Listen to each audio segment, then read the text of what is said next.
Bonsoir, chers Trielloises, chers Triellois. Nous vous souhaitons une très bonne année 2024. Ce soir, donc, nous sommes 3 présentes du groupe Vivre Ensemble à Triel. Donc, dans le groupe, il y a bien sûr Souad Benjedou, Anne Laporte, Hassan Assakou, Lynn Wenzel. Bonsoir. Et Elisabeth Le Certeur. Bonsoir et bonne année à tous. Voilà, ce soir, toutes les 3, nous allons faire un point d'actualité. Nous avons rencontré beaucoup d'entre vous ces dernières semaines, même avant les vacances de Noël. Ils nous ont posé beaucoup de questions sur l'actualité municipale et on a préféré ce soir finalement faire un point ensemble. Alors il y aura 3 points que nous avons choisi d'aborder. Bien entendu, n'hésitez pas à poser vos questions. Nous allons bien sûr y répondre. Donc il y a 3 interventions. Donc Lynn va intervenir plutôt sur les finances. Elisabeth, tout ce qui concerne la sécurité, la police municipale, et moi j'interviendrai plutôt sur l'urbanisme et les aménagements. Donc on va commencer avec Lynn. Rebonsoir. Alors, les finances, sujet important, c'est compliqué, car nous n'avons aucun document concernant les investissements. Je veux dire que ce soit en commission finances ou en commission urbanisme, on n'a rien de tangible. Ça veut dire pas de devis signé, pas d'ordre de service, pas de situation d'avancement des travaux, pas de documents concernant les subventions reçues ou demandées. Est-ce que la subvention est reversée à l'entrepreneur ou est-elle utilisée pour d'autres travaux en cours ou pas? Le financement de la différence, donc entre le montant de la facture, le montant de la subvention, qu'est-ce qu'il en est? On ne sait pas. Est-ce que c'est un emprunt ou un autofinancement? Très obscur. Pas d'avis de paiement de la différence entre la subvention et les factures, donc pas possible de faire toutes ces vérifications.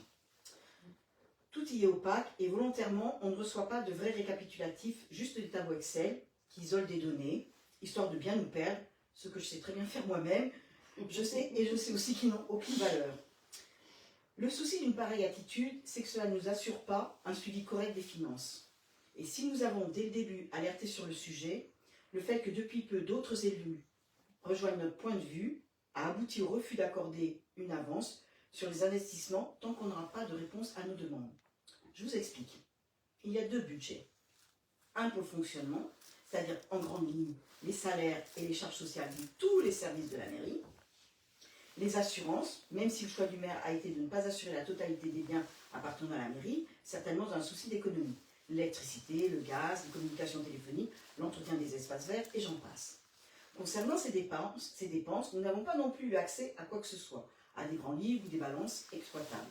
Et bien sûr, aucune facture, aucun contrat. Mais nous ne bloquons aucun de ces paiements parce que tout simplement, nous n'avons pas au conseil municipal la main sur ces dépenses et ces paiements. Le second budget concerne les investissements, c'est-à-dire les travaux, que ce soit la voirie, la réfection et les travaux d'entretien des bâtiments ou la construction de structures au service des habitants, comme la maison de la petite enfance, dont le financement aurait dû être prévu à l'avance. Pourquoi nous avons refusé d'accorder une avance? Bonne question. Ce n'est pas pour les projets engagés. Ceux-ci ont normalement un plan de financement prévu, mais pour des projets à venir. Il faut savoir que ça fait 3 ans que nous sommes dans le brouillard le plus épais. Nous sommes très endettés, environ 13 millions d'emprunts. C'est trop. Et c'est avec l'argent de nos impôts que toutes ces dettes doivent être remboursées. Mais ce n'est pas tout. Il y a ce qu'on appelle les engagements, comme les biens préemptés. Petite parenthèse, un bien préempté est un bien mis en vente sur lequel la mairie a mis une option d'achat. Vous pensez vendre votre bien à un potentiel acheteur, mais en fait la mairie s'y oppose et achète votre bien. Cette action n'est pas mise en place lors de la vente de votre bien, mais entre la signature de l'engagement de vente avec votre acheteur et la vente effective chez le notaire. Donc, la précédente mandature avait préempté pour 9 millions de biens. Selon le maire, 3 ans plus tard, sur le site de notre ville, il est indiqué 4,6 millions en 2022, donc pas mis à jour. Beaucoup de biens sur la commune ont été préemptés par le maire pour un montant d'1,430 million en novembre 2022. Il y a eu certainement des biens achetés par la mairie et d'autres vendus, mais lesquels? Pour quel montant? À qui? Comment expliquer la différence? Si vous avez des infos, je suis preneuse. Ça me permettrait de mieux évaluer la situation financière de notre ville et de pouvoir vous en parler. Au sujet de ce qui se passe chez les villes voisines, ce qui intéresse beaucoup le maire, personnellement, je ne suis pas curieuse de leurs chiffres. Ce qui m'importe, c'est les chiffres de Triel, car ils impactent notre portefeuille et je ne pioche pas dans la poche de mon voisin pour clôturer mon budget. Je dois faire avec ce que je gagne tout simplement. Tout à fait. Je pense que Lynn a bien résumé la question des finances, la question de la prudence. C'est-à-dire que nous ne sommes absolument pas opposés au projet. Ça, c'est très clair. La maison de la petite enfance, il faut la finir. On a la maison de maître aussi, il y a d'ailleurs des soucis de chauffage, elle est aussi à finir. Il y avait un espace jeune qui finalement n'est pas non plus achevé. Donc on n'est absolument pas pour les projets et la dynamique de la vie. Ça, c'est très important. Mais à un moment donné, il y a un principe, en effet, quand on n'a pas l'argent, on ne va pas dépenser plus qu'on ne peut. Eline a rappelé 13 millions d'endettement, c'est très important. Ça nous fait à peu près 900 000 euros d'annuité. Donc il faut être aussi en capacité de rembourser. Donc moi, je vais revenir sur la préemption. Eline a très bien expliqué ce que c'était la préemption. Alors il faut rappeler, le maire a fait une publication récemment pour dire que c'était formidable, nous avions récupéré le droit de préemption. Il faut savoir que le droit de préemption, c'est un droit qui appartient à la communauté urbaine. Alors, il est vrai que dans une mairie, la communauté urbaine n'a aucun intérêt à empêcher une mairie de préempter des terrains pour mener un projet. Voilà, c'est pas son objectif. Donc nous avons le droit de préemption comme nous l'avions en 2016, donc il n'y a eu absolument aucun changement. Par rapport aussi à ce droit de préemption, nous sommes en effet étonnés des différences qu'il y a entre ce que le maire avait déclaré par rapport à l'ancienne mandature, qu'on devait finalement encore à l'EPFIF, parce que c'est l'EPFIF, l'établissement public foncier, qui permet à une mairie, quand elle a un projet, d'être une sorte de manne financière. Donc elle avance l'argent, et une fois finalement qu'un projet est mené par une mairie, bien entendu, la mairie est obligée de rembourser cette somme, en passant souvent par le promoteur qui va choisir de faire le projet et qui donne bien sûr l'argent à la mairie. Ce qui se passe, c'est qu'il y a dans le tableau qui est en novembre 2022 et qui n'est pas mis à jour, vous avez par exemple le 9 rue des Créneaux. 9 rue des Créneaux, c'était par rapport à un projet d'une maison de retraite avec Orpea. Et finalement, ce projet n'a pas abouti. Donc, et il n'apparaît pas dans le tableau de 2022. Et ce bien avait été acheté à peu près 700 000 euros. D'autres projets par rapport à la rue de Lotil, des terrains qui avaient été aussi préemptés et qui n'apparaissent pas dans le tableau, alors que pour l'instant, on n'a aucune information sur un projet immobilier, sur un promoteur qui serait intéressé, qui aura acheté. Et là, c'est à peu près 1 million d'euros. Donc ça veut dire aussi que c'est bien d'avoir des biens préemptés, mais derrière, il faut être en capacité de pouvoir mener des projets immobiliers. Par rapport à la carence, c'est vrai, c'est une bonne nouvelle. Le maire a annoncé que nous n'avions plus de pénalité à payer par rapport aux carences. Mais nous n'avons pas le nouveau, je me permets de me pencher parce que je vais vous montrer. Nous avions reçu donc quasiment au début de la mandature donc le contrat de mixité sociale pour la réalisation de l'obligation triennale 2020-2022. Donc le maire a annoncé qu'il y avait le nouveau contrat de mixité sociale pour 2023-2025. Nous ne l'avons pas. Donc le préfet, c'est un contrat que le maire signe avec le préfet, et donc on n'a pas la dernière version, mais on aimerait bien savoir justement sur quoi le maire s'est engagé. Le maire a déclaré à plusieurs reprises que concernant Feucherets-Bazin, pour l'instant, il n'y avait aucun projet. Ce qui nous semble très étonnant, parce que par rapport au PLUI, donc le plan local d'urbanisme intercommunal, vous avez une opération d'aménagement programmé qui concerne Feucherets-Bazin. Il faut savoir qu'il y a un promoteur, à l'heure actuelle, je dis bien à l'heure actuelle, qui travaille sur ce projet, qui avance, qui a déjà vu même avec des particuliers pour racheter leurs parcelles, à peu près une trentaine de particuliers. Et nous, à la mairie de Triel, on n'a aucune information. Tout à l'heure, tu disais le terme d'opacité, c'est exactement ça. On ne sait pas où en est aujourd'hui ce projet. L'équipe majoritaire, et d'ailleurs Lynn et Elisabeth étaient dans l'équipe majoritaire, vous aviez porté l'idée d'un projet avec une résidence intergénérationnelle. Oui, voilà. exact. Le maire à plusieurs reprises m'a dit non, il n'en est plus question, donc on ne sait absolument pas ce qui est prévu. Donc, pourtant, il y avait l'idée que pour pouvoir mener un projet immobilier, il faut pratiquer la concertation, le dialogue avec les riverains. Donc on va attendre encore que le projet soit complètement abouti pour prévenir les riverains, pour prévenir les habitants. Donc là, on ne comprend pas du tout la démarche de la mairie et particulièrement du maire. Par rapport justement à cette idée qu'il faut mener, pour qu'un aménagement soit bien fait, il faut aussi que les habitants participent à ce projet. C'est comme ça qu'il aboutit. Alors, par rapport aussi à des projets qui sont en cours, le projet Gallieni, donc pareil, pour l'instant on ne voit pas véritablement quand ce projet va émerger. Il y aurait d'ailleurs très peu de logements qui seraient vendus? Va-t-il aboutir? On se pose aussi des questions. Donc, on a hâte d'avoir, on va dire, ce contrat de mixité sociale et vers où allons-nous? Parce qu'à Triel, on est à peu près à 13% de logements sociaux et c'est une obligation de toute façon d'en construire. Mais comment? Pas n'importe comment, on aimerait bien savoir comment.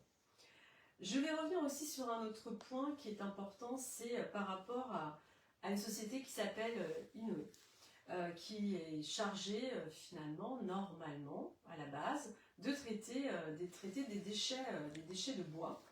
Il y avait eu une enquête publique en août 2021. Et déjà, pendant cette enquête publique, on avait vu qu'il y avait des manquements. D'ailleurs, moi-même, j'y avais participé par rapport au stockage, parce que ce sont des panneaux de bois agglomérés. Donc, vous avez des solvants. Aujourd'hui, vous avez des Triellois, vous avez des habitants aussi de Vernouillet qui se plaignent justement des émanations et aussi des problèmes de maladies respiratoires. À l'époque, en août 2021, le maire et la mairie de Triel n'ont absolument pas participé à cette enquête publique. Alors que c'est important, parce que quand vous avez une entreprise qui s'implante sur notre territoire, il est important d'y participer, surtout quand il s'agit d'une mairie, parce que c'est quand même un poids dans la vie qu'on va donner. Et on avait déjà vu qu'il y avait des problèmes d'émanation, des problèmes aussi de pollution de l'eau, parce qu'on ne savait pas trop comment justement le réseau allait être fait une fois que le bois, on va dire les agglomérés sont brûlés.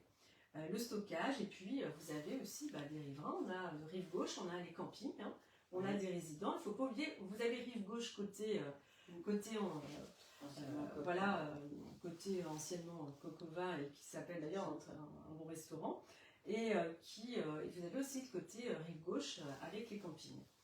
Donc heureusement, vous avez une association, et d'ailleurs on la remercie, Respire 78, qui a pris vraiment en charge ce dossier, qui a vraiment été voir les riverains, qui a interpellé les différentes autorités, la sous-préfecture, la direction de l'environnement, l'agence régionale de santé, et d'ailleurs qui vont avoir des rendez-vous pour prendre en compte justement ces préoccupations importantes en termes de pollution. Un autre point qui est aussi d'actualité, c'est le chemin des Picardes. Alors, le chemin des Picardes a fait, on va dire, il y a eu beaucoup d'informations concernant ce chemin des Picardes sur les réseaux sociaux. Finalement, très peu concrètement sur ce que le maire souhaitait faire. Alors moi, je fais partie de la commission d'appel d'offres. La commission d'appel d'offres s'est réunie concernant le chemin des Picardes en juillet 2023. Lors de cette commission d'appel d'offres, il y avait deux lots. Il y avait un premier lot concernant justement l'aménagement du chemin des Picardes avec un revêtement, avec aussi, il y avait entre autres des mètres cubes de béton qui étaient prévus, alors pas pour tout artificialiser, mais en partie pour quand même aménager, on va dire. Il y avait un autre lot avec des candélabres de 5 mètres de haut pour 1 million d'euros. Alors qu'il n'y a jamais eu finalement de consultation des riverains et des habitants sur le tracé de cette volonté, on va dire, de relier l'Otille au centre-ville. C'est vrai que, je dirais, dans quasiment tous les programmes municipaux, il y avait l'idée quand même de relier l'Otille au centre-ville. Le chemin des Picardes, même moi en participant à la commission d'appel d'offres, je n'ai jamais eu une carte avec le tracé exact de cet aménagement. Je l'ai demandé à plusieurs reprises et aujourd'hui je ne l'ai pas. Au départ, le maire nous a dit que c'était une piste cyclable. Il faut savoir que les usagers du vélo, vu le dénivelé, ça ne correspondait pas à une demande. Il faut savoir que les VTTistes, les coureurs à pied, avoir, on va dire, un chemin qui existe déjà, un chemin des Picardes, pour pouvoir courir. Et c'est vrai qu'à la fin du chemin des Picardes, quand on arrive plus vers le centre-ville, il faudra peut-être un petit peu remettre de la terre, on va dire, le niveler légèrement. Mais de là à aménager pour 1 million d'euros, donc on a eu ensuite une voie verte. Après, il y a l'idée que ce serait intéressant pour les pompiers, mais c'est quand même une zone à risque. C'est un chemin qui, par un arrêté préfectoral depuis décembre 1995, est interdit. Donc il y a quand même des zones de flou. Et en plus, moi, lors de la commission d'appel d'offres, c'était bien indiqué par rapport au lot du marché. Puis d'ailleurs, on avait attribué à 2 entreprises pour l'aménagement, puis pour l'éclairage. D'ailleurs, l'éclairage, pour l'instant, c'est en suspens. Semblerait-il que ça a été modifié, tant mieux, parce que des candélabres de 5 mètres de haut dans une forêt et une soixantaine, il n'y a aucun intérêt.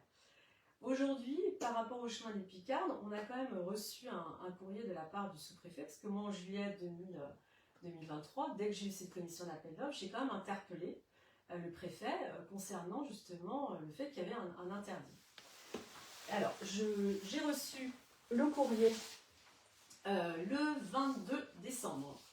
Donc, dans ce courrier, le sous-préfet indique que vous avez appelé mon attention le 26 juillet 2023, donc reçu le 22 décembre, au nom des élus du Vivre Ensemble à Triel, sur les travaux pour la réalisation d'une piste cyclable sur le chemin des Picardes à Triel-sur-Seine. La direction départementale des territoires, DDT, m'a précisé que le projet de piste cyclable était concerné par le PPRN du massif de l'Otille. En raison des risques de mouvement de terrain liés aux carrières souterraines de gypse abandonnées et qui s'étendaient sur un massif forestier qui constitue un site classé espace boisé classé. Ce que je disais tout à l'heure justement pendant la CAO, dans le cahier des charges, c'était indiqué qu'il était prévu d'abattre à peu près un peu moins de 300 arbres, 299 arbres. Aujourd'hui, on en est à plus de 400 et semblerait-il que ça continue. Oui. Donc je continue le courrier. Madame la directrice de la DDT a adressé le 21 novembre dernier à Monsieur le maire un courrier d'observation au regard du règlement PPRN du massif de l'Otille et des dispositions réglementant les espaces boisés classés. Donc semblerait-il que même s'il y a une zone à risque concernant le chemin des Picardes, même si c'est un espace boisé classé, on continue finalement à abattre des arbres. Alors, il y a après l'idée de la maladie de l'encre. Il y a eu quand même des constats d'huissier, comme quoi les arbres qui ont été abattus au mois de décembre étaient en bonne santé. Et d'ailleurs, ce bois, semblerait-il, n'a pas été traité, parce que quand il y a une maladie de l'encre, on n'abat pas n'importe comment. Et en plus, on doit, on va dire, évacuer le bois en faisant très attention, ce qui n'est pas le cas. Et en plus, ce bois serait peut-être, on va dire, utilisé à une autre finalité. Par rapport au chemin des Picardes, il y a aussi une pétition qui a rassemblé plus de 800 signatures, alors qu'on est quand même dans l'idée, et je reviens à la campagne électorale, c'était l'idée qu'on ne menait pas un projet sans consulter les habitants, sans prendre en compte, on va dire, les doléances, la vie, etc. Tout à fait. Et non, on continue pour une somme qui nous paraît énorme, 1 million d'euros, et encore 1 million d'euros prévu, on sait toujours qu'il y a des aléas. Il y a d'ailleurs une marche qui est organisée, et nous remercions les associations. Donc voilà, je vous présente le petit flyer. Donc il y a une marche qui est organisée le 28 janvier, de 10h à midi, qui partira de la gare de Triel-sur-Seine à 10h, et une arrivée à la mairie qui est prévue aux alentours de midi. Donc organisée par l'association Bien Vivre à l'Otille, la DIV, Bien Vivre à Vervouillet, les écolibrairies Rive Gauche, Triel Environnement et Un vélo qui roule. Donc plusieurs associations qui se mobilisent quand même pour protéger notre forêt. On sait aujourd'hui que face au changement climatique et face aussi malheureusement à la fragilité des arbres, même l'Organisation nationale des forêts, l'ONF, indique bien qu'il faut éviter de toucher à un massif forestier. Voilà. Plus on touche à un massif forestier, plus on fragilise aussi. Et puis enlever les arbres, on enlève les racines et on fragilise d'autant plus les sols. Quand on voit certaines pluies torrentielles avec le dénivelé qu'on a à Triel, c'est encore plus rendre les choses fragiles. Voilà ce que j'avais à vous dire sur le chemin des Picardes. Je passe la parole du coup à Elisabeth. Eh bien, bonsoir à tous. Donc moi je vais venir sur le sujet de la sécurité de notre ville, n'est-ce pas? Donc beaucoup d'entre vous et nous-mêmes, nous avons constaté que depuis plusieurs mois, il y a beaucoup moins de patrouilles de police. Des habitants du secteur des Châtelaines touchés à plusieurs reprises par des dégradations de véhicules ont pourtant sollicité la police municipale pour effectuer des patrouilles. Pourquoi ne pas installer des patrouilles lors de signalement? des rondes ou des voitures installées à des points fixes, hein, pour Oui, éventuellement pouvoir intervenir rapidement. Voilà. Résultat, une vingtaine de véhicules le week-end dernier ont été détériorés d'après les habitants des Châtelaines. Voilà. Alors, pour votre information et pour l'information de tout le monde, les effectifs de la police municipale seraient en baisse. Nous disons serait parce que nous ne sommes pas au courant des informations transmises par la mairie de Triel. Voilà. Même l'adjoint de la sécurité depuis plusieurs mois n'a plus aucune information. Nous serions donc passés de 12 agents à environ 7-8, on ne sait pas trop, voire 9 policiers, dont 3 ASVP actuellement. C'est bien ça, hein? Exactement. Voilà. Alors, même si aujourd'hui il est difficile, certes, de recruter des policiers municipaux et qu'il existe un grand turnover dans cette profession, à Triel, la plupart d'entre eux sont partis quasiment en même temps en cours de second trimestre, il me semble, 2023. Oui, 2023. Tout à fait. Alors, pourquoi? Est-il lié avec le changement de la direction de la police municipale? Voilà. Est-ce dû à l'interférence de monsieur le maire? On se pose la question. Voilà. Nous avons encore une fois aucune information probable là-dessus. On ne sait pas. Voilà. La vidéosurveillance actuelle de notre ville fonctionne mal. Les logiciels sont obsolètes. D'après... Oui, ouais, on est d'accord. Oui, déjà depuis 2020, on le savait parce qu'on a un système hertzien et vu le dénivelé, c'est très compliqué. Et voilà, ça fonctionne. Et puis depuis le début de la mandature, monsieur le maire refuse de mener une réflexion sérieuse avec de vrais professionnels pour l'installation d'un vrai système de caméras pour protéger notre ville. Voilà. Qu'est-ce que je pourrais dire d'autre? Oui, alors par rapport justement à la vidéosurveillance, ça tombe bien que tu en parles, on a quitté le Civucop dès le départ. Et de manière fracassante. On a discuté avec justement les Verneuil, qui sont au Civucop. On nous a dit, oui, Triel pouvait très bien rester en Civucop, ne pas avoir finalement des locaux communs, ce n'était pas une obligation, on n'aurait pas payé de loyer. Mais en restant dans le Civucop, ça permettait aussi... peut-être pas de mutualiser, mais au moins de coopérer. Oui, et puis d'avoir des aides. Et d'avoir des aides pour profiter des expertises, avoir des aides même pour s'équiper en vidéosurveillance. La ville de Verneuil-Vernouillet, il faut savoir, un équipement, si c'est le choix qui est fait, c'est plusieurs millions d'euros. À Verneuil, ils ont choisi de fiscaliser justement une fiscalité fléchée. Donc, les habitants de Verneuil payent on va dire, la vidéosurveillance, mais ils savent que c'est prélevé sur leurs impôts, mais c'est fléché. Nous, on a finalement toujours... Le maire nous a dit on a un super système de vidéosurveillance. Aujourd'hui, il n'y a pas eu de plan pluriannuel d'ailleurs d'investissement, parce que c'est un investissement et on n'a pas un plan d'implantation. On n'a absolument rien. Et d'ailleurs, ce week-end, il a tout de suite informé sur les réseaux sociaux. On apprend plus, vous voyez, c'est quand même incroyable. On est en train de vous dire que vous êtes plus au courant que nous. Voilà, vous êtes plus au courant que nous. On a appris sur les réseaux sociaux qu'il allait faire le choix de caméra surveillance mobile. Quelle caméra mobile? Et je pense que c'est pas en quelques heures qu'on décide de ça. Comme l'a très bien dit Elisabeth, déjà on choisit de renforcer les patrouilles. C'est ça.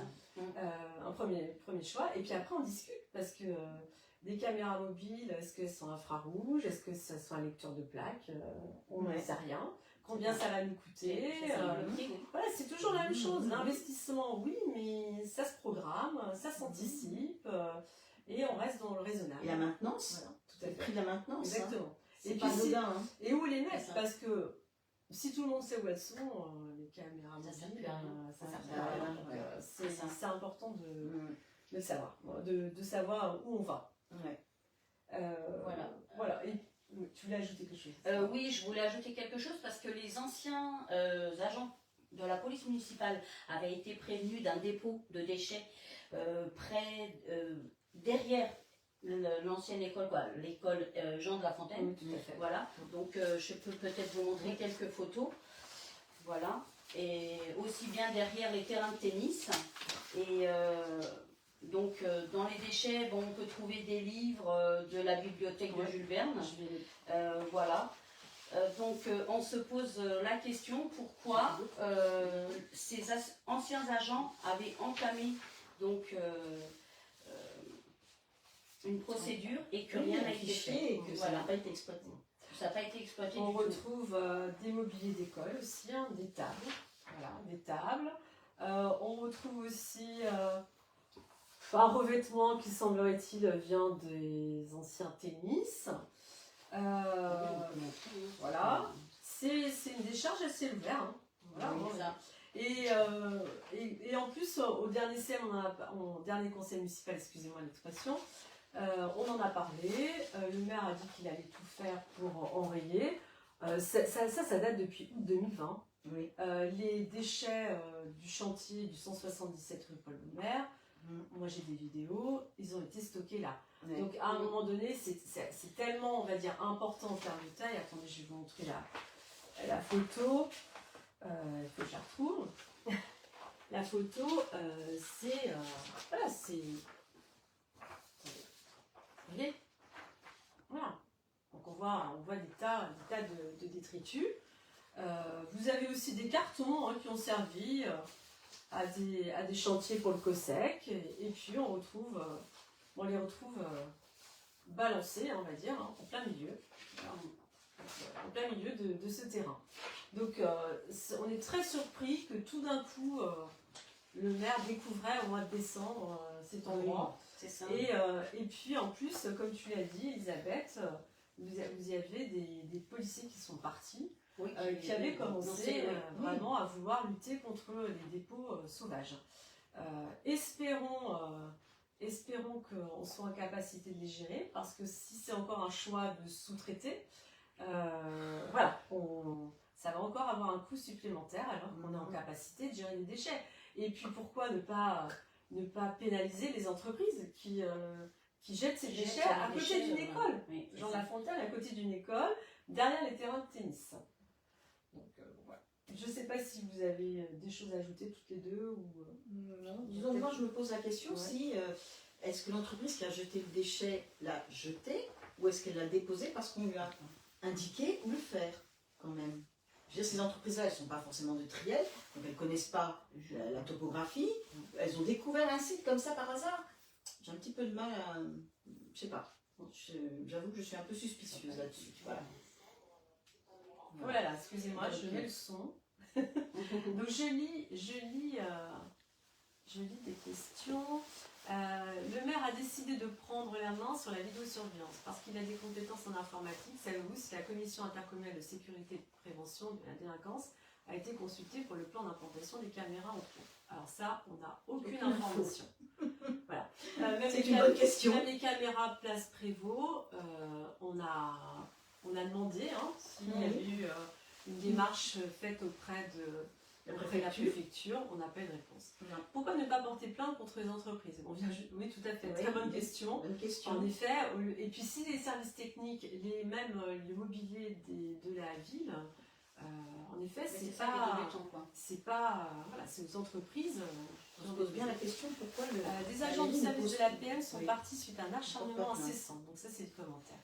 Donc, je ne vois pas d'autres questions. Alors, on a eu une question qui nous a été envoyée, parce que, justement, par rapport à l'actualité, beaucoup de choses ont circulé. À la suite du conseil municipal du mois de décembre, donc on a été 17 élus sur 33 au sein du conseil municipal à ne pas voter, justement, comme a expliqué Eline tout à l'heure, les 2 millions d'avance sur investissement en 2024. Donc ça, tout de suite, on s'est dit comment on va arriver à faire fonctionner ce conseil municipal. Donc le bruit a circulé voilà, plusieurs possibilités. Soit le budget ne passera pas, ou si le budget n'est pas voté en février-mars prochain, en effet, le préfet va nous demander, entre élus, de résoudre cette question. Voilà, qu'est-ce qu'on va faire? Donc il peut avoir éventuellement une élection en interne, voilà, c'est ce qui se passe. Ou soit si vraiment le conseil municipal dysfonctionne, ça peut arriver à une élection anticipée. Je me permets de dire ça parce qu'on a reçu sur notre boîte mail, Vivre Ensemble Matriel, une question nous demandant s'il y avait des nouvelles élections, des élections anticipées, est-ce qu'on ferait une liste commune avec les autres élus de l'opposition. Pour nous, l'union fait la force, ça c'est clair. Il faut réunir les compétences, mais après, voilà, ça se discute. Et en effet, on est ouvert à toute proposition, du moment qu'on puisse travailler ensemble.